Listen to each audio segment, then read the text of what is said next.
por acima de tudo, amor. Bom, como o assunto é extremamente picante, né? Porque eu estou falando isso aqui ao lado de duas autoridades da igreja, mas Deus me deu esse privilégio desse santo de Deus vir se oferecer para mim. Quando a igreja aposentou, a história é linda.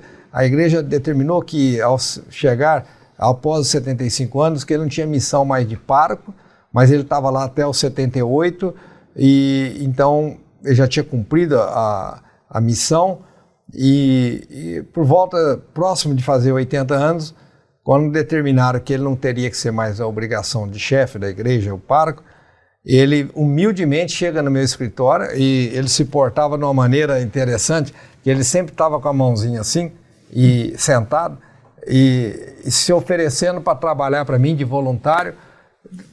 Eu olhei para ele e falei assim, mas eu pagaria todo o preço do mundo para ter o seu tempo aqui me ajudando? Não, a igreja disse que eu não tenho mais obrigação de responsabilidades, mas eu fiquei pensando, eu tenho tanta saúde, eu tenho tanta vontade de ajudar as pessoas, o melhor lugar é você que precisa de muita ajuda, eu quero me dispor o meu tempo para te ajudar. Aí, para vocês entenderem que eu vou testemunhar que era um milagre de Deus. Nós tínhamos, naquela época, talvez umas 200, 300 pessoas em alojamentos por nossa conta. Pessoas que vêm da Amazônia, pessoas de longe. E eu falei, padre, mas na sua experiência, qual o lugar que o senhor gostaria de trabalhar? Ele falou, não, veja você, qualquer lugar que você achar que eu sou útil, eu quero te ajudar, mas quero ajudar todos os dias. E quero também, Henrique, rezar todos os dias. Eu não tenho mais obrigação lá na igreja de fazer a missa todo dia, mas eu quero eu quero ainda continuar rezando a missa todo dia. E eu falei, tá, mas então vamos começar. Eu tenho um lugar, padre, que eu acho que cabe muito bem seu serviço, que é no nosso alojamento. Eu até estive pensando no alojamento. O alojamento é minha mãe e minha irmã que cuida, e lá talvez não tenha muito o que fazer. Ele falou, aí ele era muito sagaz, ele falou assim, os que eu conheço praticamente tem tudo por fazer. Não tem nada que significa o cuidado das pessoas completo. Eu falei, mas como assim? Minha mãe e minha irmã são apaixonadas. Então, mas tem tudo limpinho, tem a roupa de cama, o banheiro, a comida, mas não tem o cuidado da alma, é frio, os lugares são frios. Sem a pessoa mais precisa agora, lá não tem. Tem que ter um lugar que as pessoas têm o cuidado do corpo e da alma e tem o entretenimento, não é assim. Falei, bom, então achamos um caminho. O senhor vai cuidar disso, eu vou tirar minha mãe desse projeto. O projeto é seu. Ele falou, então, deixa que eu vou cuidar do meu jeito.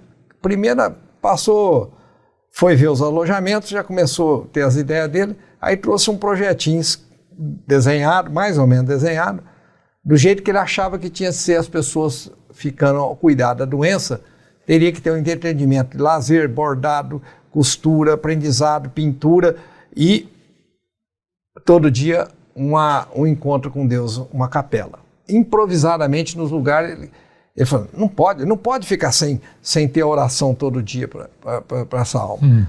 E ao mesmo tempo, quando ele montou a ideia de fazer o projeto, eu falei, tá bom, então vamos fazer o caminho que o senhor acha que tem que ser, porque quem sou eu para discutir que eu estou achando que está ao máximo, o senhor falou que está tudo errado.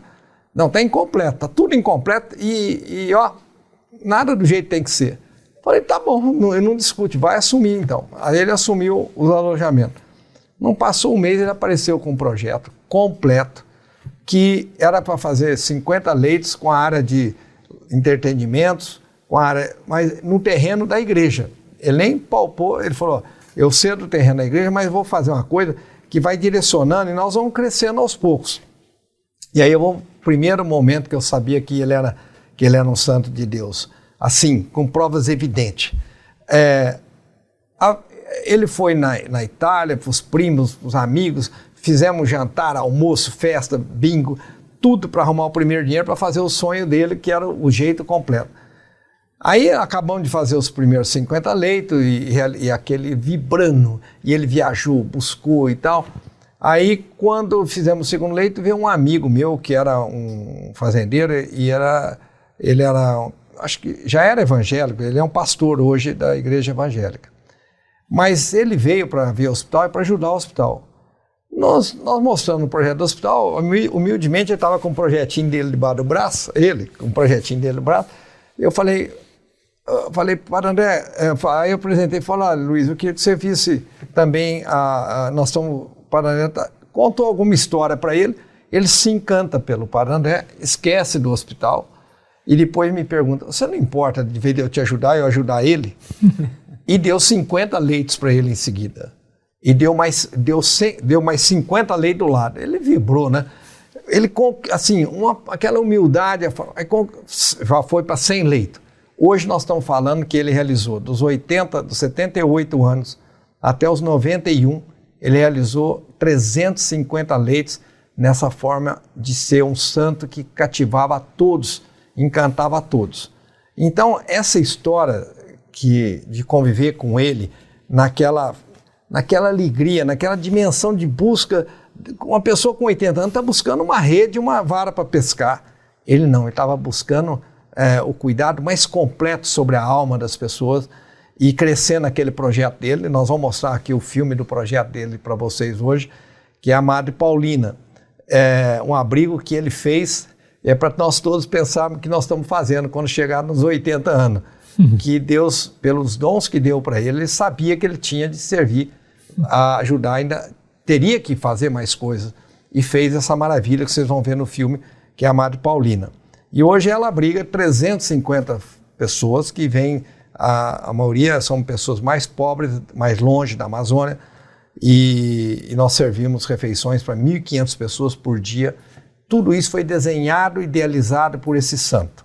Essa é uma obra que ele iniciou aos 80 anos, então essa era a prova maior de santo.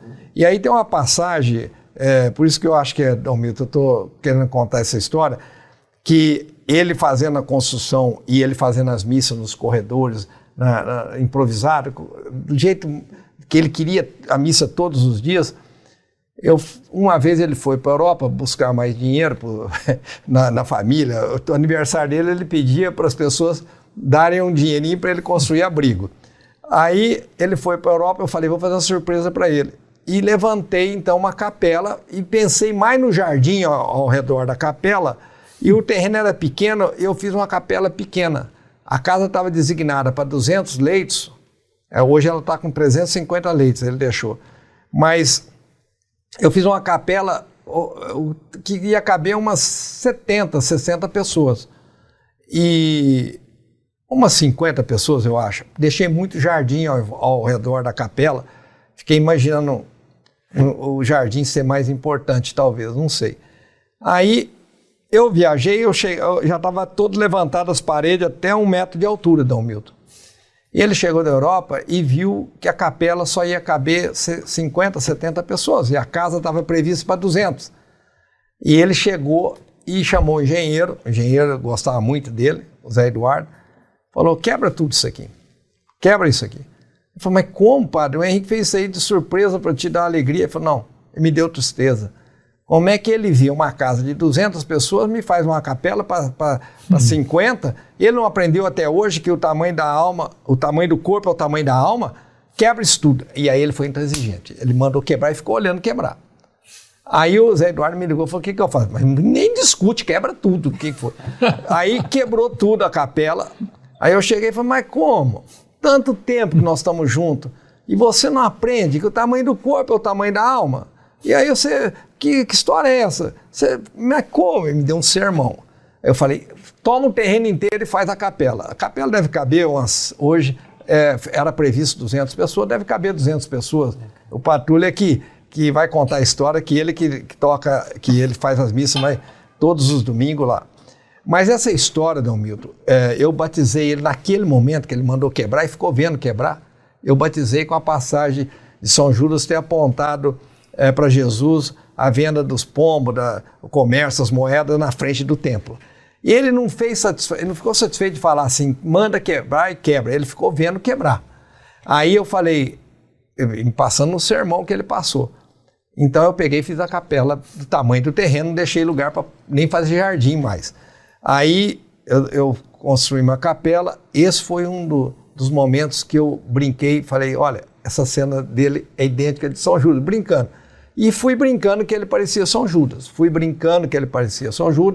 O pouco que eu estudei de São Judas, e de repente acontece que a história é linda porque eu estou indo lá para o final da história e ele morre no dia de São Judas. Eu conto essa história porque para 2 bispos, eu vou falar para o Dom Demétrio em Jales, eu fui inaugurar uma ala do hospital em Jales e liguei para o Dom Demétrio e falei, Dom Demétrio, o senhor não importa de eu levar meu São Judas para benzer, porque ele está com 90 anos e tudo que eu tenho para benzer, eu quero que ele que seja benzido por ele. E ele falou, meu filho, você que inventou esse hospital, você põe o santo que você quiser, você traz o santo que você quiser, eu só participo, mas eu conheço o Padre André, ele é santo. Então, levei o Padre André para benzer e proclamei para todo mundo que ele era meu São Judas Tadeu. E o São Judas Tadeu do Hospital de Amor, porque ele era, por várias coisas eu relacionava ele, mas ele me corrigia duros quando eu chamava ele de santo e não deixava fazer homenagem e tudo mais. Então, por esses fatores todos, eu fico empolgado, tanto é que eu estou tomando conta quase aqui do programa para falar. Eu vivi muita experiência como essa com ele e vai que ele morre no dia de São Judas. Ele ficou enfermo vários acho que 2 meses na UTI e aí veio só, isso para mim foi só, sacramentou uma coisa que eu vivia brincando e na intimidade de dizer que ele era um santo. E aí eu tenho no livro, nesses livros aqui, no Providência, esse livro que vocês estão vendo aqui, o mais próximo, quando tem a história de milagre vivo da história dele.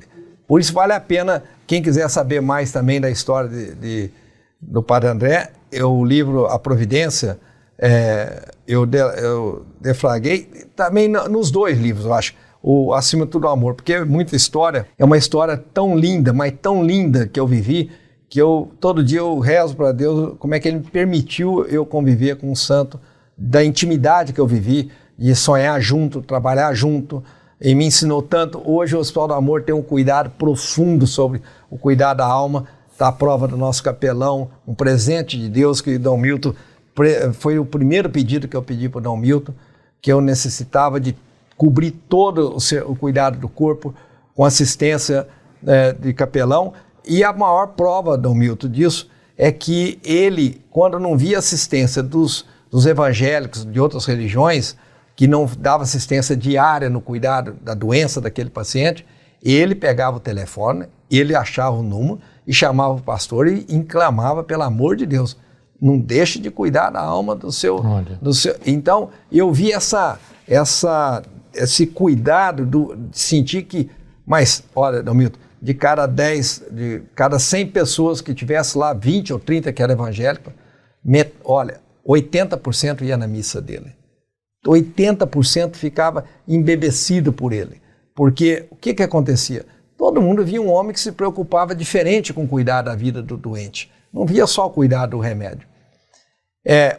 Eu estou falando isso para vocês porque eu quero o tema, e nós vamos ter agora no outro bloco para vocês a prova de todo o processo e onde nós tivemos agora a exumação do corpo dele.